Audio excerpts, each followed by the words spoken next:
Olá pessoal, seja bem-vindo ao podcast Catalisadores. Esse que é o nosso espaço para a gente conversar sobre missão, igreja, cultura. E hoje nós chegamos em Hugo Grotius. Vamos falar um pouco sobre o direito natural, paz mundial e também olhar sobre os ângulos do desafio à ordem profética. Eu gostaria de introduzir o episódio sobre o Hugo Grotius falando sobre o dilema da razão universal e a revelação redentora. Hugo Grotius, que viveu de 1583 até 1645, ele é amplamente considerado o pai do direito internacional moderno e a sua obra-prima, O Direito da Guerra e da Paz, lançou as bases para um sistema jurídico baseado na razão natural, na convivência racional entre os povos e também na regulação ética dos conflitos. Em um mundo devastado pelas guerras religiosas do século XVII, Grotius ele propôs uma normativa jurídica que era acessível à razão humana, um fundamento para a paz entre as nações. Entretanto, por trás desse projeto universalista, também se esconde uma tensão, porque ao buscar um fundamento ético-jurídico independente da teologia dogmática, Grotius ele abriu caminho para a secularização do direito e também a relativização da revelação bíblica como fonte normativa. Não que Grotius fosse ateu, mas seu método inaugurou uma abordagem que, no limite, prescinde da soberania divina como fundamento da ordem, né? E esse dilema ressoa fortemente nas discussões atuais sobre governança eclesiástica, autoridade profética e também estrutura da igreja. A igreja adventista, como você sabe, com sua escatologia viva, seu sistema representativo e sua liderança colegiada, ela defende uma ordem que não é apenas racional, mas é uma ordem revelada. E a missão adventista não se esgota na promoção da paz institucional, mas visa a proclamação do reino vindouro. E é dentro desse ponto que eu gostaria de trazer à tona com vocês essa ideia do nascimento do direito internacional, né, a ordem pela razão, e no contexto das guerras de religião, você vai perceber que Hugo Grotius ele se propôs a encontrar princípios jurídicos que eram universais e pudessem reger as relações entre estados. Sua ideia central era que o direito natural, acessível à razão de todos os seres humanos, poderia funcionar como base moral suficiente para a regulamentação, né, da guerra e também da paz.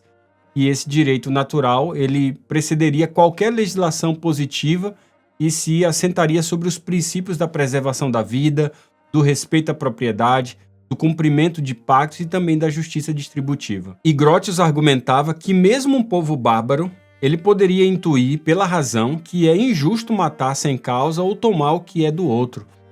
A paz, portanto, poderia ser construída sobre um fundamento não sectário, unindo cristãos e não cristãos em torno de um código moral comum. Trata-se de uma ordem racional, uma ordem que é universal e é uma ordem também muito pragmática. Essa visão é relevante até hoje. Em um mundo completamente pluralista, é muito importante encontrar pontos de convergência que permitam o convívio. Contudo, a proposta grotiana também carrega riscos profundos, ao meu ver, porque ao fundar a normatividade na razão humana, Grotius ele enfraquece a necessidade da revelação divina como orientadora da justiça, e aí o direito se torna autônomo, e a ordem se transforma em construção humana desvinculada de escatologia. E a estrutura da liderança da Igreja Adventista reconhece a importância da razão e do diálogo institucional, mas não parte de um humanismo autônomo, né? Essa é a diferença. A autoridade na Igreja está submetida à palavra de Deus e ao espírito de profecia. E a paz não é apenas uma ausência de guerra, mas harmonia com os princípios do reino de Deus. E aí a ordem adventista não é fruto apenas de conveniência racional, mas do chamado profético. É dentro desse elemento que a gente precisa entender um pouco mais a ordem jurídica de Grotius e também o sistema representativo da Igreja Adventista. Porque a proposta jurídica de Grotius ele influenciou profundamente o surgimento das democracias modernas e das instituições internacionais. Ele antecipou a ideia de que a comunidade internacional deveria ser regida por leis e não por vontades arbitrárias, e o seu conselho de direito das gentes, né, é um antecessor do direito da Carta das Nações Unidas e da Declaração Universal dos Direitos Humanos. Em certo sentido, o sistema representativo da Igreja Adventista ele compartilha desse espírito, né, as assembleias locais e globais, os processos de nomeações, a descentralização das decisões, As exigências de prestação de contas expressam sim um compromisso com a justiça procedimental, mas não se trata de imposições hierárquicas, mas de um modelo colegiado onde o consenso e a deliberação moldam a liderança. Entretanto, é muito importante a gente trazer à tona que, ao contrário de Grotius, a Igreja Adventista ela não acredita que a justiça ela possa ser plenamente conhecida apenas pela razão. E a Igreja insiste que a Bíblia é a norma de fé e prática e que a revelação divina deve orientar toda a decisão eclesiástica. Aí você vai entender que a racionalidade administrativa ela deve se submeter ao espírito da profecia. E quando a estrutura ela se distancia da palavra, ela perde a sua legitimidade escatológica. E Grotius ele nos ensina sobre a importância de uma ordem ética universal, mas a Igreja Adventista vai além. Ela proclama uma ordem que é cósmica. O conflito não é apenas político, mas é espiritual. A missão da igreja não é civilizar a terra, gente. Não é isso, mas preparar um povo para a volta de Cristo. A liderança não é apenas jurídica, mas ela é escatológica. E é aqui que a gente vê algumas intersecções que são interessantes, principalmente quando a gente lida com o assunto de justiça, prudência, né, mediação de conflitos, porque há no pensamento de Grotius elementos que dialogam positivamente com a escatologia e a eclesiologia adventista. Né? Em primeiro lugar, Grotius valorizava a prudência, a mediação, a preservação da vida e a justiça proporcional.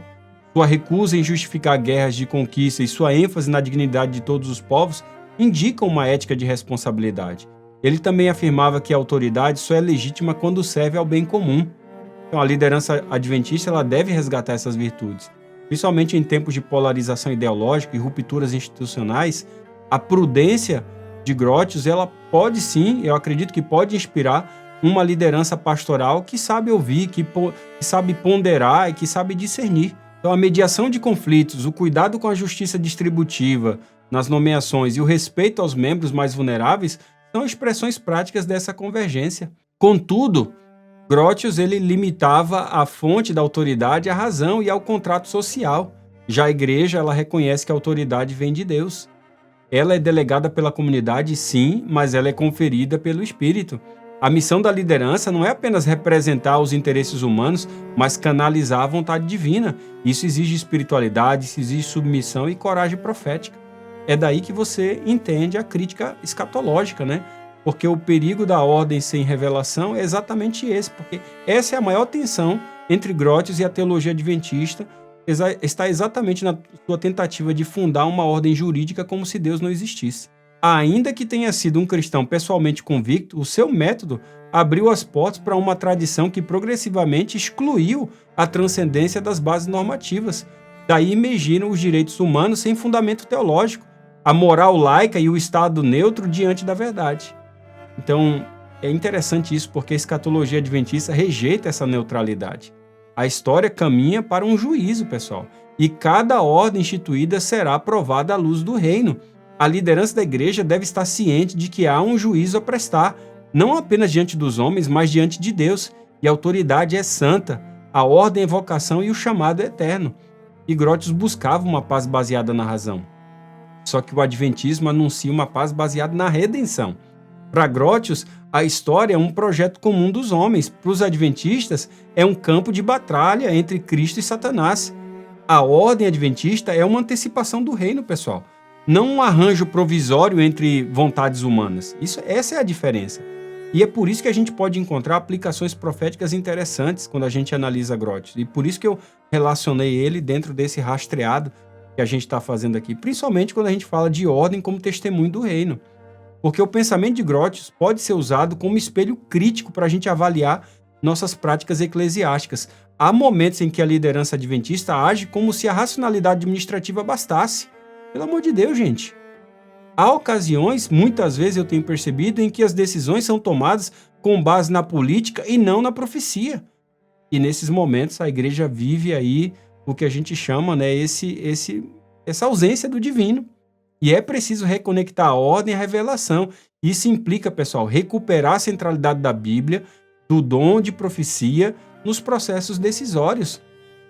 É muito interessante quando a gente olha e rastreia a história da igreja, como isso era muito comum nos processos de decisão da igreja adventista.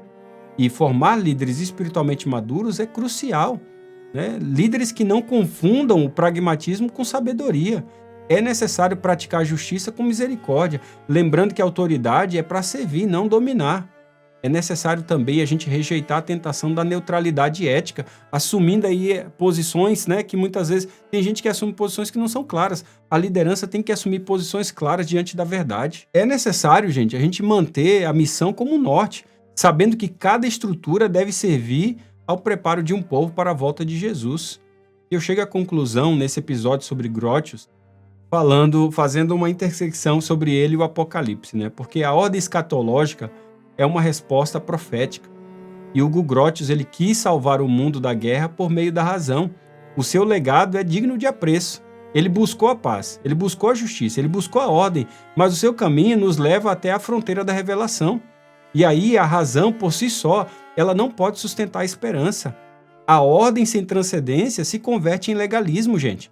A liderança sem profecia se torna gestão. E a Igreja Adventista do Sétimo Dia existe para proclamar a ordem do reino, não a ordem do consenso.